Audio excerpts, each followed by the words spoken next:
Lucas capítulo 5, versículo 12 a seguir, diz assim: Estando Jesus numa daquelas cidades, veio à sua presença um homem leproso. Vendo a Jesus, prostou-se com o rosto em terra, rogou-lhe, dizendo: Senhor, se quiserdes, podes limpar-me. Jesus, estendendo a mão, tocou-lhe e disse: Quer ser limpo? E imediatamente a lepra desapareceu dele. Amém. Glória a Deus. Se nesta noite eu fosse ministrar aqui sobre o tipo de 5 lepras que existe, não estou me referindo à lepra física da carne, mas à lepra espiritual, que é a pior de todas. Seria uma bênção. Mas Deus me libertou de uma lepra chamada idolatria, a pior de todas. Desde criança eu fui preparado para levar essa lepra a milhares e milhares de pessoas em muitos lugares. Mas Deus é misericordioso e olhou para esta terra e viu um padre alcoólatra, adúltero, mentiroso, por ensinar a mentira para o povo. E Deus teve uma misericórdia grande da minha vida e resgatou-me deste mundo satânico chamado mundo da idolatria. Eu nasci no estado do Maranhão, de uma família ali no Nordeste, católica, apostólica, romana mesmo, naquela do Papo Amarelo, podemos dizer assim. Quando eu tinha idade de 6 anos, minha mãe, ela nos deixou e eu fiquei morando com meu pai. Com 7 anos de idade, o meu pai faleceu e eu fui morar com meu padrinho. Veja bem quem era meu padrinho de batismo, o padre da cidade. Comecei ali como coroinha na cidade de Buriticupu, no estado do Maranhão. Dentro do meu coração crescia uma vocação grande para ser padre. Um alimento que todos os dias, quando eu rezava o meu texto com a idade de 8 anos, eu passava 1 hora, às vezes 2 horas, aos pés da minha cama rezando o texto. E pedindo para Maria e tantos e outros que me ajudasse a ser padre. Com 12 anos de idade, praticamente 12 anos de idade, eu fui mandado para Belo Horizonte, capital das Minas Gerais. E ali em Belo Horizonte, eu fui para o seminário dos padres da ordem salesianos. Ali eu fiquei. Terminei meu 1º, 2º e 3º ano do científico. Preparava-me para os vestibulares. E na Universidade Católica de Minas, formei-me em filosofia e teologia no seminário católico. No dia 14 de dezembro de 95, eu estava dentro da Catedral de Belo Horizonte, deitado de bruços para o chão, junto com outros colegas, para respondermos ali diante dos bispos, cardeais, padres e monsenhores, convidados e toda a comunidade católica, 3 votos, chamados votos perpétuos: voto de pobreza, voto de castidade e voto de obediência à Igreja Católica Apostólica Romana. Desses 3 votos que todos os padres fazem e freiras, só tem um que a gente leva um pouco a sério, chamado voto de obediência. Padre nenhum obedece voto de pobreza, isso é mentira. Mas aquele voto de obediência, de ensinar a mentira, de pregar a idolatria, de ensinar os dogmas e tradições e hierarquia da Igreja Católica Apostólica Romana, esse a gente obedecia. De perseguir aos pastores evangélicos, de perseguir as denominações cristãs, esse a gente obedecia na linha. Às vezes, quando estou em casa, falando com o Senhor, eu me digo: Senhor, tantas coisas erradas que eu já pratiquei, tantas pessoas que foram para o inferno por causa dos meus ensinamentos. Quantas vezes não chegava a pessoa na casa paroquial, 2, 3 horas da manhã, nos chamando para irmos a um hospital, fazer a missa do corpo presente, porque a pessoa já estava ali querendo morrer, e as pessoas nos chamavam. Presta atenção, irmãos, em nome de Jesus. E ali, meus queridos irmãos, a gente chegava lá com água benta, texto, um bocado de mentira. E nessas mãos aqui que vocês estão vendo, os ensinamentos que foram passados para mim, morreram pessoas, dizendo: Padre, que fogo é esse que está me queimando? Padre, que coisas são essas que está saindo da parede para me buscar? E pessoas morreram assim nas minhas mãos. com os demônios vindo buscar a sua alma para o inferno, para as chamas do inferno. E muitas vezes eu orando e falando, Senhor, eu não era digno de hoje ter meu nome no livro da vida por causa dos meus ensinamentos religiosos. Mas a Bíblia nos diz que Jesus veio mesmo buscar, foram esses perdidos e miseráveis que estão sofrendo na mão do diabo. E eu era o principal deles. Quando fui ordenado a padre pelo bispo Dom Serafim Fernandes de Araújo, hoje cardeal de Belo Horizonte, fui mandado para uma paróquia na igreja de Fátima, no setor industrial de Contagem, próximo a Belo Horizonte. Eu liderava a renovação carismática, um grupo de quase 5.000 pessoas. Eu celebrava missas, batizava crianças inocentes. Naquela paróquia ensinava um purgatório mentiroso que não existe. Naquela paróquia ensinava as pessoas a adorar um tal de Santíssimo Sacrário, que também não existe. O Santíssimo Sacrário de Deus está dentro do coração de cada um daqueles que se convertem a Ele. E ali, meus queridos irmãos, desta forma eu vivia. Materialmente, posso dizer nesta noite que eu era um homem muito feliz. Eu tinha carros bons para me locomover, dinheiro não era problema, muitos amigos, as melhores roupas, os melhores calçados. Hoje tudo que os irmãos estão vendo aqui é pela fé. E ali não me faltava nada. Poderes, celebrava missa com os meus colegas padres, muitas vezes pela Rede Vida regional ali em Minas Gerais. Era uma pessoa querida, amada por todos os católicos. Na renovação carismática eu cantava, eu pulava. E muitas pessoas olhavam para mim e pensavam que eu era um padre feliz. Mas eu não era não. Aquela alegria, ela era uma alegria mentirosa. Ela era uma alegria falsa, uma alegria passageira. Quantas vezes eu terminava de celebrar uma missa carismática e eu e os líderes da renovação carismática, os outros líderes que eram submissos à minha pessoa, a gente entrava no carro e a gente ia beber cerveja. Quantas vezes fizemos isso? Quantas vezes lá no meu quarto, a depressão, a tristeza, a solidão, a angústia se apoderavam da minha alma. E eu ia lá na geladeira da cozinha da casa paroquial e pegava bebidas que eu e meus outros colegas padres a gente tinha, e eu levava para o meu quarto e ia beber. A minha vida espiritual, ela era uma lepra.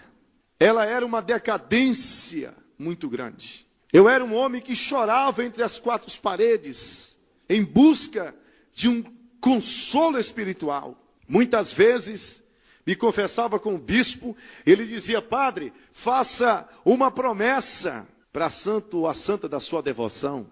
E eu descia a capela, um pecador enxuto, e saía da capela, um pecador molhado. Da mesma forma, não mudava nada. Velas, terços, rosários, ladainhas, tudo isso eu fiz. E não encontrei a paz que minha alma estava necessitada.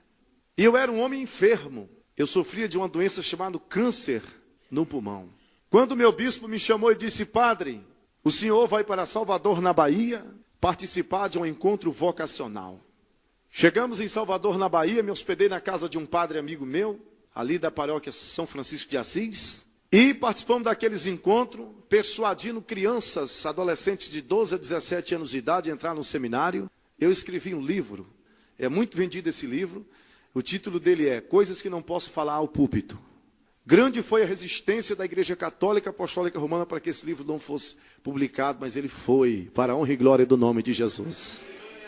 Porque quando Deus determina, quando Deus dá visão, quando Deus mostra o que tem que ser feito, pode se levantar o diabo, todos os seus demônios, o presidente da República, o presidente do Superior Tribunal Federal, que não tem jeito. Deus é Deus e ele é inquestionável. Ali, meus queridos, na casa daquele colega, a gente conversava muito, éramos amigos de seminário, e ele disse para mim, olha padre, eu sei aonde o senhor vai ser curado dessa doença no seu sangue. Sei também aonde o senhor vai encontrar paz. Feira de Santana, alguns quilômetros aqui de Salvador, tem uma senhora católica, apostólica romana, muito amiga minha. Eu e alguns padres, de vez em quando a gente vai na casa dela buscar um consolo espiritual. Ele disse para mim, não se assuste, mas ela é dona de um terreiro de candomblé.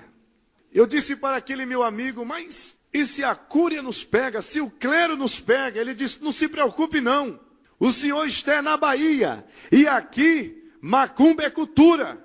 Só o sangue de Jesus naquele lugar. Eu estava querendo, igreja, encontrar uma cura. Eu estava querendo encontrar um consolo para a minha vida espiritual. Aonde, nas imagens de escultura, adorando Maria, que está morta e sepultada lá em Jerusalém, e outros que estão mortos e sepultados lá. Eu ainda não tive a oportunidade de ir até aquele lugar, mas eu sei que todos estão mortos e sepultados ali, porque pregadores amigos meus já me disseram, e até mesmo quando era padre eu já sabia, que eles estão ali sepultados, aguardando o arrebatamento da igreja do Senhor. E ali também está o que todos nós sabemos, uma placa linda, bonita e maravilhosa, dizendo, Jesus não está aqui, Ele ressuscitou. E ali, queridos, a gente nos dirigimos até aquele centro de Candomblé. Chegamos ali, a macumbeira me recebeu e disse, padre, não tenha medo, porque o senhor não é o primeiro padre que vai entrar aqui no meu terreiro. Quando eu atravessei aquelas cortinas, que olhei aquele terreiro todo, eu fiquei assim um pouco encabulado e me perguntava, meu Deus, o que esses santos estão fazendo aqui dentro? Era Aparecida do lado, Cosme e Damião do outro, José de um lado, Benedito do outro. E eu questionei a macumbeira e disse, senhora, o que essas imagens fazem aqui dentro? Ela disse, não, padre, eu sou católica. Todo terreiro de Candomblé tem essas imagens de escultura. Eu também não quis questionar mais nada, que eu já estava perdido mesmo. A macumbeira pediu que eu tirasse a camisa e o sapato e a meia. E ela me colocou ali no centro daquele terreiro, no centro de uma roda de pólvora de chumbo. Quem aqui já foi em terreiro sabe que é assim. E eu fiquei ali, a macumbeira colocou fogo naquela pólvora. E aquela pólvora, a fumaça daquela pólvora, ela subia defumando o meu corpo. Depois a macumbeira pegava as mãos dela com as minhas e ela rodava comigo naquele terreiro de Candomblé de um lado para o outro e me perguntava, padre Robério, o senhor está sentindo algum movimento, alguma coisa assim, um arrepio, uma coisa querendo falar? Eu disse, não senhora, só minhas pernas muito cansadas. A macumbeira queria, pastor JB, que os demônios, que um tal de guia falasse através da minha boca, mas para aqueles que o Senhor Jesus aqui na terra tem um propósito de salvação e de libertação, o diabo não vai falar através da boca não, porque a Bíblia diz que o teu corpo e o meu corpo e o nosso corpo é o templo e a morada do Espírito de Deus. Aleluia! Tem muitos templos aí sendo usados pelo diabo, mas nós, a igreja eleita no Calvário pelo sangue de Jesus, vamos buscar esses templos para que eles possam ser cheios e revestidos da glória e da graça e do poder e do brilho de Deus. Esse é o meu objetivo como pregador da palavra. É o objetivo do nascimento desta igreja, não tenho dúvidas. Foram 6 dias de trabalho. Ali eu bebi coisa, ali fiz sacrifícios. E a macumbeira disse para mim, olha padre, o senhor está curado. O senhor está curado da sua doença, está bem aqui uma cicatriz. Bem aqui no meu pulso esquerdo, pastor JB, dá para o senhor ver daí? Bem aqui, posso mostrar para você depois. A macumbeira disse que se eu tirasse sangue, todo aquele sangue, aquele pouquinho de sangue que ia sair do meu braço, seria o câncer maligno que estava comendo o meu corpo por dentro. E eu dei o braço para ela, acreditei, eu estava enganado mesmo. E está aqui a cicatriz. Macumbeira disse que eu não ia sentir mais nada. Voltei para casa, crendo, acreditando naquilo, mas era tudo mentira. A solidão continuava a mesma. Depois de alguns dias, por volta das 2 horas da manhã, eu comecei a sentir dores no meu estômago. Fui levado para o Hospital São Lucas e ali fui hospitalizado. Passei toda aquela noite em observação com os médicos. Na manhã seguinte, eu estava, irmãos, inchado. Os médicos começaram a fazer os exames. Com 22 dias de internado no Hospital São Lucas, os médicos chegaram ali onde eu estava, podre, depauperado mesmo. O quarto que eu estava, ele fedia a podre. Chegaram para mim e disseram, padre, o senhor está com câncer, o senhor já sabe disso. O senhor está com 3º grau de câncer maligno. E nós não podemos fazer mais nada para lhe ajudar. A medicina não pode fazer mais nada para lhe ajudar. Ali, meus queridos, os médicos haviam me dado, sabe quanto tempo de vida? 90 dias, 3 meses para viver. Quando aqueles médicos mostraram os diagnósticos para mim e saíram daquele quarto, as lágrimas, elas escorriam no meu rosto, Eu pegava o meu texto e dizia: oh, minha Nossa Senhora da Purificação, me purifica. Ela nunca apareceu porque ela não existe. Na teologia católica são 3 coisas que purifica: a famosa Senhora da Purificação, o famoso purgatório e a famosa água benta. Todas 3 são mentiras do diabo e da Igreja Católica Apostólica Romana. A Bíblia Sagrada nos diz, e todos os padres são cientes, o Papa é consciente, os bispos, os arcebispos, os cardeais, os monsenhores são conscientes, que só tem uma coisa que purifica: o sangue de Jesus Cristo de Nazaré. Somente este sangue purifica o homem dos seus pecados. Mas eles ensinam a água benta, porque cada golezinho de água benta em cima de um carro é 30, 40, 50 reais. Cada padre que vai benzer a casa de um católico é 200, 500, 1.000 reais. A empresa é 1.000 reais. E eles não querem perder esse ganso que coloca ovos de ouro. Mas Jesus Cristo de Nazaré está vindo aí para prestar conta com esta igreja. E o purgatório também. Morre fulano, pode ser o pior bandido. Morre sem Jesus, vai para o purgatório. Lá a alma dele passa um determinado tempo e os familiares têm que pagar as 7 missas. Se não pagar, não sai. A primeira, a segunda e a terceira e a 7ª missa. Se não pagar, não sai de lá não. Mas não fique triste não, porque isso é mentira do diabo também. Foi criado para a construção da Basílica de Roma, lá na Itália. Tudo estava acabado. A Senhora da Purificação não apareceu. A Senhora das Dores, muito pior. A Senhora do Desterro, essa foi que não deu nem pista onde que ela estava. Minha vida estava acabada ali pela medicina dos homens aqui na terra. O bispo mandou um padre. Aquele padre chegou ali naquele apartamento, naquele hospital, e disse para mim: Padre Robério Almeida, o senhor será transferido para Uberaba, Minas Gerais. Em Uberaba tem uma fazenda de padres cancerosos e aidéticos. E o bispo já tinha providenciado a minha ida para aquele lugar. Tudo estava acabado para mim. Os meus amigos haviam me abandonado. O bispo havia determinado a minha ida para uma fazenda de leprosos e aidéticos. E a medicina disse que eu iria morrer. No dia da transferência, eu estava naquele hospital, deitado naquela cama, triste e morrendo. Mas lá no fundo do meu coração, no mais íntimo da minha vida, eu questionei-me a mim mesmo e disse: será que existe um Deus que eu não adorei ainda? Será que existe um Deus que eu ainda não conheça? E ficou o questionamento lá dentro. A 3 quarteirões do Hospital São Lucas, estava uma senhora dentro do quarto dela, entregando uma consagração para Deus. E Deus disse para aquela senhora: minha serva, levanta-te que eu sou o Senhor e quero falar contigo. E ela se levantou e disse: a tua serva está aqui, Senhor. E o Senhor disse para ela, lá na mente dela: pega a palavra, chama teu marido, presbítero da minha igreja, que eu tenho uma grande obra para vocês realizar nesse hospital aqui pertinho da tua casa. Vocês vão lá ministrar a ressurreição para o homem que está morrendo. Quando chegaram ali, disseram para aqueles enfermeiros da recepção que Deus havia enviado eles para orar pelo homem que estava morrendo.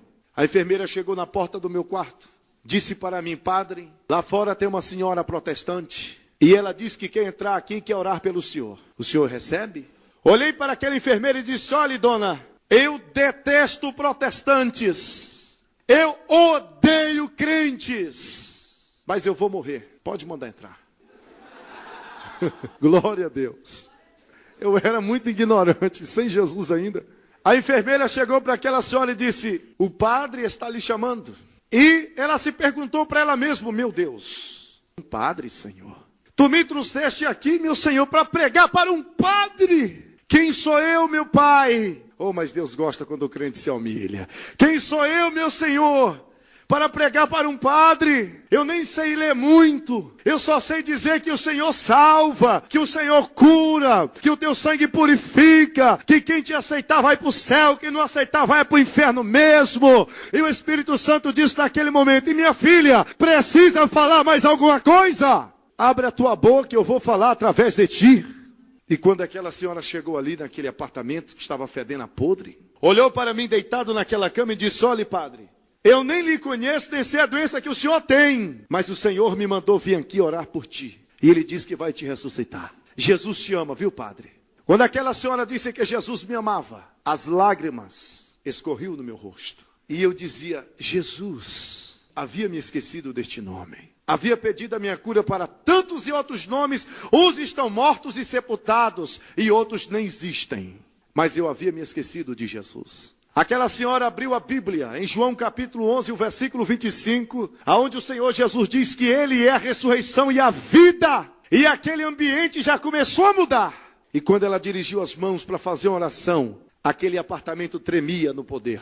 Quando ela dirigiu até a minha cama, e quando ela colocou as mãos sobre o meu corpo, aquela senhora falava numa língua que eu não havia escutado. Era uma língua que quando aquela senhora falava, a minha carne sacudia em cima daquela cama. E quando ela impôs as mãos sobre o meu corpo, saía poder das mãos daquela irmã. Aqueles ossos que o câncer havia acabado, quando aquela senhora colocava as mãos em cima do meu corpo e ela ministrava a cura no nome de Jesus Cristo de Nazaré, eu sentia quando os ossos estralavam dentro de mim. Eu sentia quando o sangue começava a circular com toda a força dentro do meu corpo.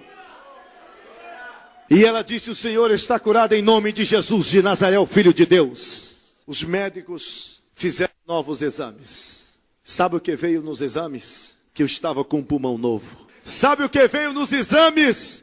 Que eu estava com sangue totalmente purificado. Porque Deus havia estabelecido aquela grande bênção para mim. Aleluia!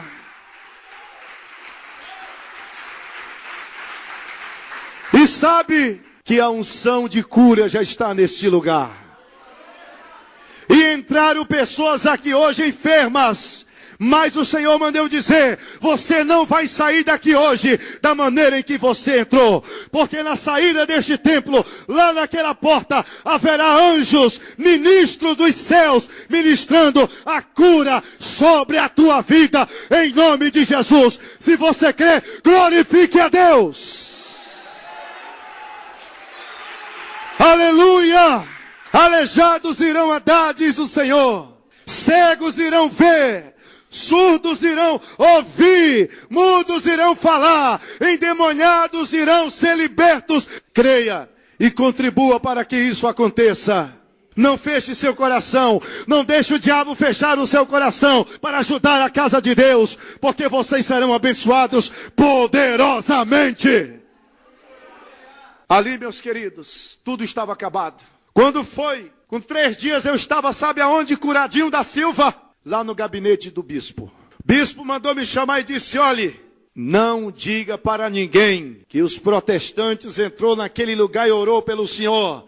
Nós sabemos que a verdade está com eles, sabemos que eles andam com a verdade, mas nós temos que zelar pelos dogmas da nossa igreja.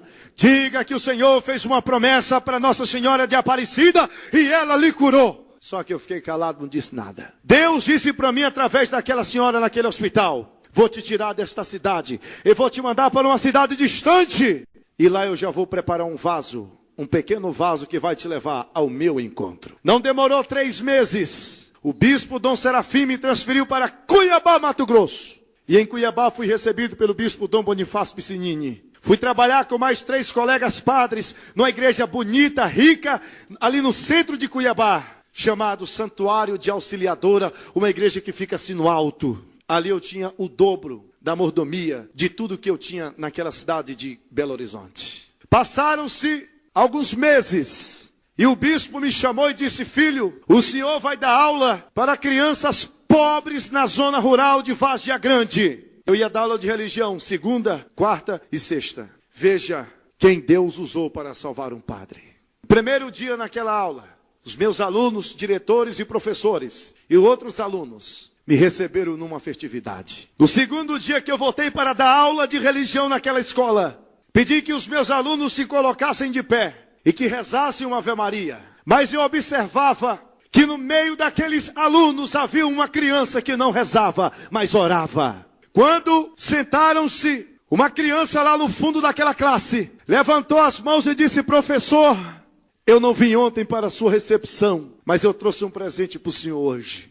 Posso ir aí? Pode, filho. Quando aquela criança se levantou, o semblante daquela criança era como se fosse o sol meio-dia. Havia uma glória tremenda sobre o rosto daquela criança.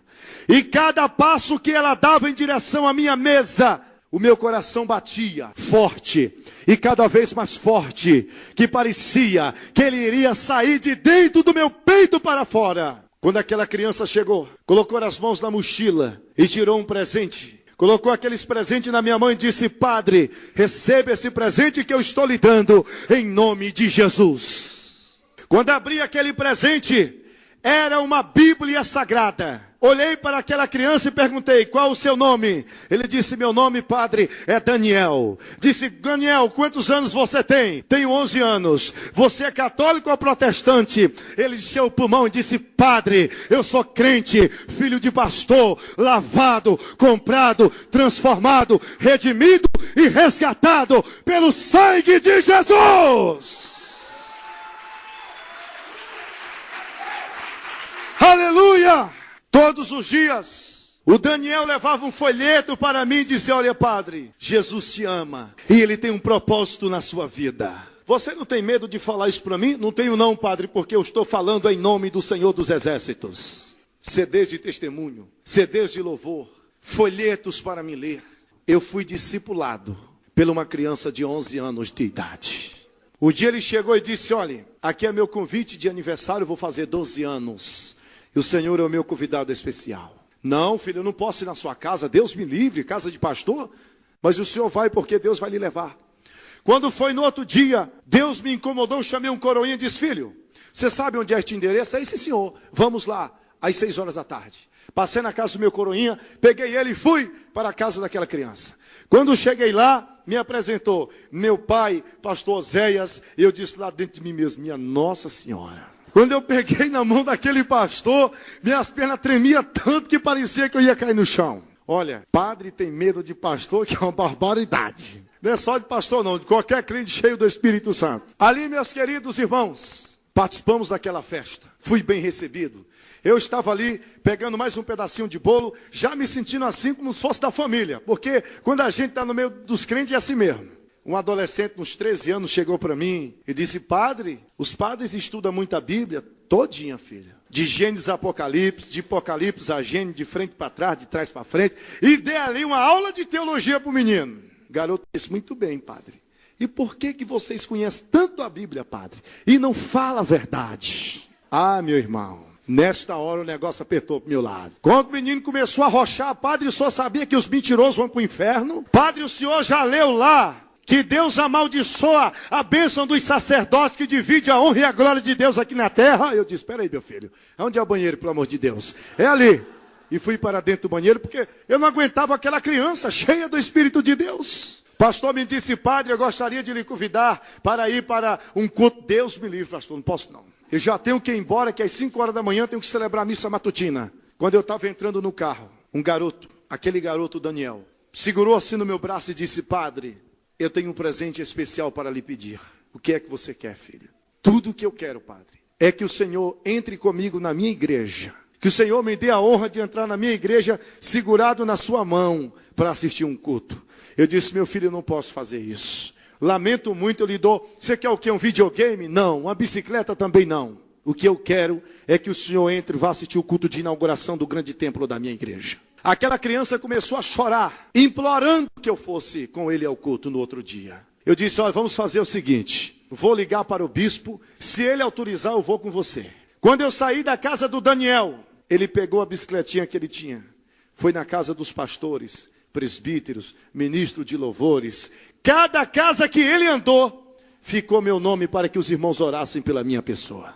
Quando foi no outro dia, quando foi mais ou menos meia-noite, ajoelhei-me no pé da cama para rezar o texto e não conseguia. Disse: meu Deus, tantos anos, desde os meus 6 anos de idade que eu rezo o texto e hoje estou todo enrolado. Era aquela criança de joelho orando por mim. Quando foi no outro dia, 8 horas da manhã, o Daniel não saiu do quarto. A irmã Esté, a mãe daquela criança, entrou no quarto do Daniel. Quando chegou lá, estava o filho dela fraco. Os seus joelhos havia 2 bolhas de sangue. E quando o pai dele, o pastor Oséias, que faz parte do meu mesmo ministério lá no Mato Grosso, disse: meu filho, que bolhas são essa? E aquela criança abraçou o pai dele e os dois começaram a falar em mistério. E ele disse: pai, Eu passei a noite, dobrei meu joelho aqui 10 horas. E eu disse para o Senhor: Senhor, eu não vou levantar os meus joelhos deste chão frio, enquanto não ouvir a tua voz. Hoje aquele padre vai ser salvo para a honra e glória do nome de Jesus. Quando foi de tarde, liguei e disse: olha filho, eu vou com vocês para o culto. Não sei porquê, mas eu vou. Eu disse: eu tenho que bolar um plano para não ir para aquele culto. Aí o diabo disse: veste uma batina, besta. Esses crentes são bobos, eles não vão querer te levar de batina. Fui lá no guarda-roupa, coloquei uma batina zona marrom, um cresmo branco no pescoço, um crucifixo de prata no meio do peito, e disse: é mesmo, eu vou desse jeito, eles vão ficar com vergonha, vão mandar eu tirar a batina, se mandar eu tirar, eu volto para trás. Quando me aproximei da casa do pastor, que eu usava uma Toyota Bandeirantes naquele tempo, que eu desci do carro, o vento forte assoprava assim a batina para um lado e assoprava para o outro. E o Daniel já tem quase 19 anos de idade hoje. E ele é pregador, anda pregando por aí. E ele diz nas mensagens dele, como já falou para mim, que quando me viu assim de longe, aquele vento soprando, aquele negócio esquisito, ele se dirigiu para o pai dele e perguntou: pai, que presepada é aquela? E quando eu cheguei próximo ao Daniel, pastor João, ele olhou para mim e disse: Padre do céu, que susto o senhor me deu. Eu disse: por quê, filho? Quando eu vi o senhor descer com esse vestido, disse: o padre não veio, mas mandou uma freira. Ali, queridos, o pastor disse: padre, deixa eu conversar com o senhor particular. Eu disse: é agora, vai já mandar eu tirar. Eu disse: olha, pastor, eu só posso ir se for assim. Se não puder, a gente marca outra data. O pastor bateu no meu ombro e disse: ô padre, não se preocupe. É deste jeito que Jesus quer que o senhor entre naquela igreja hoje. Não poderia existir um jeito melhor. Ainda ajeitou a cruzinha aqui, é desse jeito, olha, é desse jeito, não se preocupe não. Quando a gente chegou em frente ao grande templo da igreja de Cuiabá, que cabe 22 mil pessoas sentadas, e eu olhei para aqueles crentes todos e disse: meu filho, vou tirar a batina, vou descer civil, senão os irmãos vão me dar um ataque. Disse: não, senhor, o senhor vai descer de batina. Segurou logo na minha mão: pai, fecha o carro do homem aí. E quando aquela criança começou a descer aquelas escadarias comigo, eu de batina, ele com a gravatazinha no pescoço, orgulhoso, sabe aquele crente orgulhoso, que sente alegria em saber que está levando uma alma para Jesus salvar. Não é só porque é padre, não. A Bíblia diz que uma alma vale mais do que o mundo inteiro. E quando nós colocamos no nosso coração que o valor que o mendigo tem para Deus, o Lula tem, temos que trazer essas almas para a casa de Deus. A visão é essa. Ali, queridos, me sentei num dos penúltimos bancos. Pastor Sebastião, que é o meu pastor presente em Mato Grosso, pegou minhas credenciais. Está conosco o padre Robério Rodrigues Almeida, da paróquia Santuário de Auxiliadora. Seja bem-vindo. E a igreja já estava intercedendo. Jesus vai salvar o homem. Vai. E os pastores lá em cima, numa alegria tremenda. E eu ali, espantava que não, irmãozinho, levantava a mão perto de mim. Glória a Deus! Eu dizia: meu Deus do céu, que lugar é esse que eu estou? Naquela noite, cantores cantaram, pregadores pregaram, e foi dada a oportunidade para o pastor Wellington Silva, ex-macumbeiro. Quando aquele homem testemunhava o que Deus havia feito na sua vida, eu chorava lá atrás como uma criança, dizendo: é verdade, porque ele também fez da minha. Quando ele fazia o apelo, mais de 500 pessoas estavam na frente. Mas o diabo havia cauterizado minha mente dizendo: tu és padre, tu tem casa boa, carro bom, poder nas tuas mãos, tua família te ama porque você é padre. Não faça isso. E eu fiquei na minha, olhando para o relógio. Tá para acabar, tá para acabar. Quando o pregador disse: vou fazer o apelo pela última vez, o Espírito Santo pegou aquele garoto naquele coral de quase 15 mil adolescentes. Pastor Sebastião pegou o microfone e disse: a igreja faça silêncio, porque Deus vai operar um milagre grande. Aquela criança foi na minha direção. Quando chegou lá pertinho de mim, bateu a mão no meu ombro e disse: vamos, padre, Jesus está lhe chamando. Eu disse: meu filho, eu não posso tomar uma decisão dessa. Não é assim, rapidamente, eu não vou fazer isso não, me perdoe. Quando eu disse isso, aquela criança deu um giro na minha frente. E quando o rosto dela veio na minha direção, o rosto dela havia mudado. Quando aquela criança abriu a sua boca, o Senhor disse assim para mim: homem, por que tu ainda me resistes? Quem está falando contigo é o Deus que te curou naquele hospital, Quem está falando contigo é o mesmo que havia dito que te tiraria daquela cidade e que aqui havia preparado. A hora é esta, eu estou te libertando agora. E eu senti quando as correntes espirituais quebraram das minhas mãos. Levantei minha mão de batina para o céu, chorando e gritando, e dei um grito de júbilo, dizendo: eu quero aceitar a Jesus agora! Aleluia!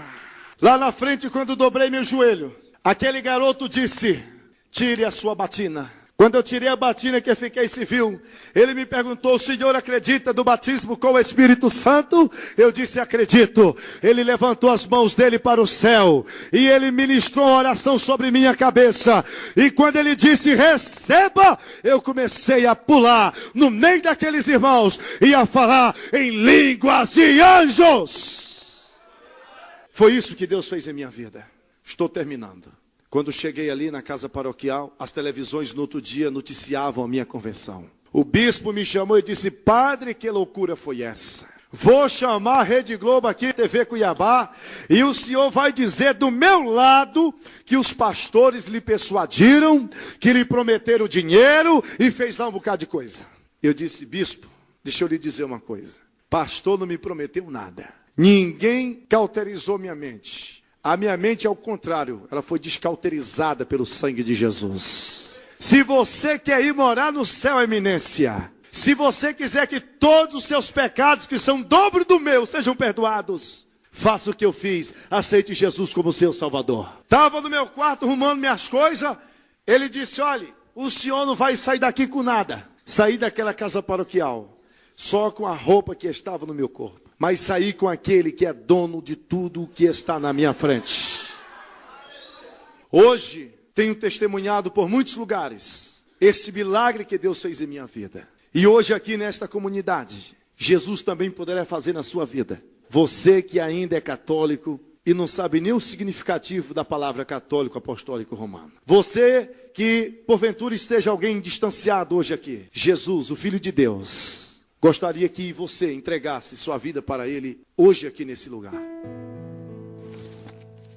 Eu gostaria que a comunidade, que a igreja do Cordeiro de Deus curvasse sua cabeça. E você vai repetir uma oração que eu vou fazer.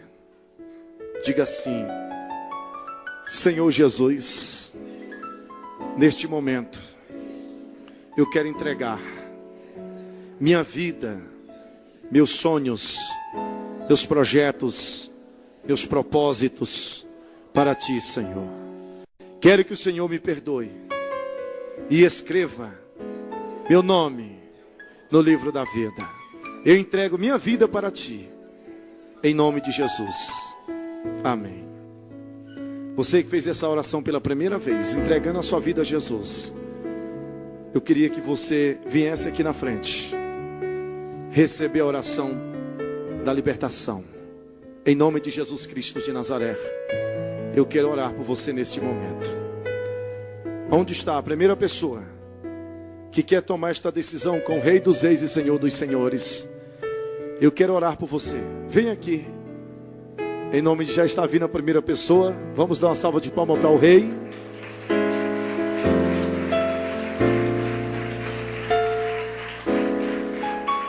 A segunda pessoa, onde está? Deus está lhe chamando. Em nome de Jesus Cristo. Aonde está a terceira pessoa? Venha a terceira agora em nome de Jesus. Hoje, Deus tem um projeto a realizar em sua vida. Venha em nome de Jesus Cristo. Rápido que eu quero orar. A terceira pessoa, onde está? Venha em nome do Senhor Jesus Cristo. Jesus diz: vinde a mim todos que estáis cansados, carregados, sobrecarregados, oprimidos, e eu vos aliviarei. Venha em nome do Senhor. Saia daqui hoje uma nova pessoa, debaixo do sangue de Jesus. Se não tem mais ninguém, eu queria que a igreja se colocasse de pé. Ergam as suas mãos santas e abençoadoras para os nossos irmãos que aqui estão.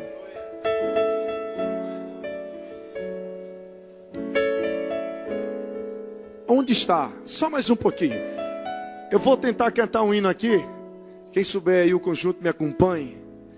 Eu quero que você venha aqui na frente agora, em nome de Jesus. Eu quero orar por você. Deus está chamando você. Você está aí, ó, relutando contra o Espírito Santo. Mas o Espírito Santo de Deus está te chamando neste momento. Venha, em nome do Senhor Jesus. Saia do seu lugar e venha. Venha à frente. Deus quer transformar a sua vida. Conhece aquele hino assim? A minha alma estava longe dos caminhos de Deus. Eu era pobre e perdido. A igreja. Mas Jesus já transformou minhas trevas em luz, quando Ele estendeu as suas mãos para mim. Quando Jesus estendeu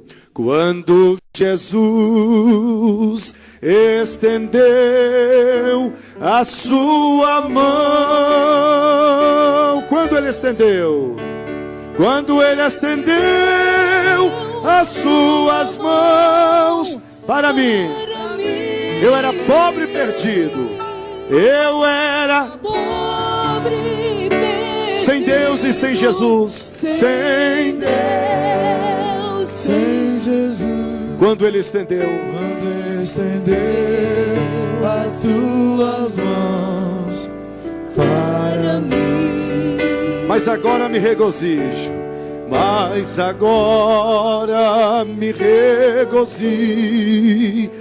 Desde o dia em que aceitei. Na tempestade.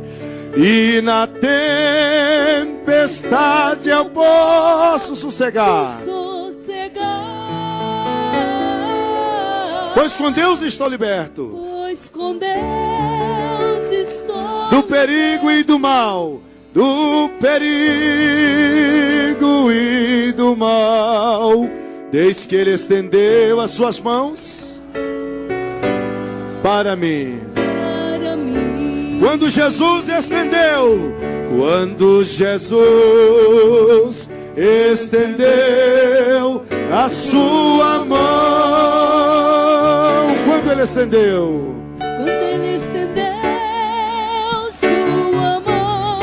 para mim, eu era pobre e perdido. Eu era pobre e perdido, sem Deus e sem Jesus. Quando Ele estendeu as suas mãos para mim. Olhe, para mim já entregar o microfone ao pastor, eu quero dizer uma coisa.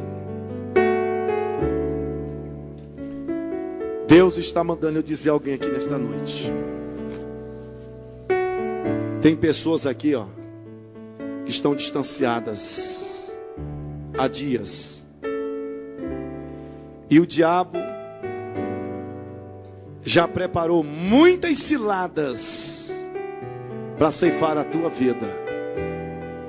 E ela não foi ceifada ainda. Porque tem pessoas da sua família. Mais uma? Glória a Deus. Tem pessoas da sua família orando por você. Mas Deus está mandando eu dizer para você agora. É a chance da tua vida ou de morte. É a última chance que Deus está te dando aqui na terra, essa de hoje. Para você vir aqui na frente, se reconciliar com o Senhor Jesus Cristo. Já está vindo a pessoa, mas o Espírito Santo diz que tem mais. Não é só essa não, tem mais. O Espírito Santo diz que tem mais. E eu quero orar. Eu vou contar até 5. O Espírito de Deus está me orientando a contar até 5. E eu vou contar até 5. Enquanto eu vou contar até 5, todo o inferno vai lutar para você não vir. Mas os anjos de Deus estarão aí, do teu lado, para auxiliar a tua vida. O anjo de Deus lá no céu estará com a caneta de ouro preparada para colocar o teu nome no livro da vida e dizer: Satanás, tu perdeu mais uma. Eu vou contar, hein? Eu vou contar, hein? Vem em nome de Jesus. 1. Vem em nome de Jesus. Está vindo. Vou contar, hein? 2. Bendito seja Deus. Aleluia. Pode cantar. Vou contar, em 3. Olha o inferno aí sendo envergonhado, hein? 3. 4. Já estou em 4. Aonde está você que está faltando? 4. 5.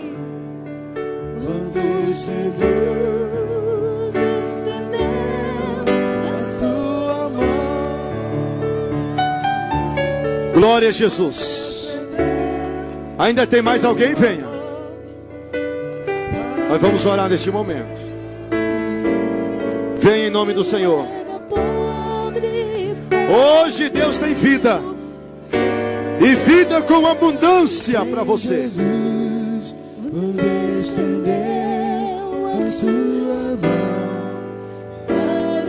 Aleluia. Eu quero que a igreja erga suas mãos para cá.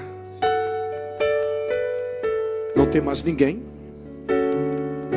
Tem certeza que você quer sair daqui como você entrou hoje? Desprotegido, desprotegida pelo Espírito de Deus? Feche os seus olhos. Deus,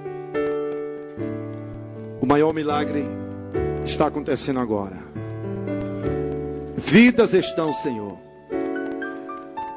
voltando para Ti, entregando-se a Ti, rendendo-se a Teus pés. Purifique todas elas dos seus pecados. Escreva o nome de cada uma delas no livro da vida.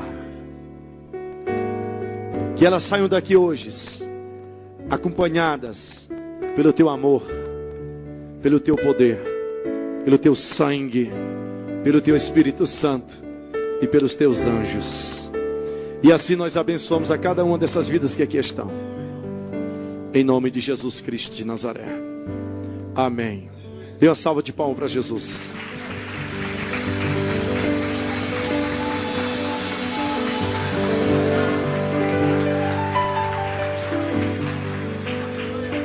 Glória a Deus. Eu gostaria de me despedir dos irmãos. Eu gostaria que a igreja, que esta comunidade, fosse mais os irmãos que orassem pelo ministério do irmão Robério. Eu estou aqui, pastor JB, começando do zero. E sempre que esta comunidade precisar do irmão Robério, eu estarei à disposição. Qualquer hora, qualquer dia, em qualquer lugar. Aleluia.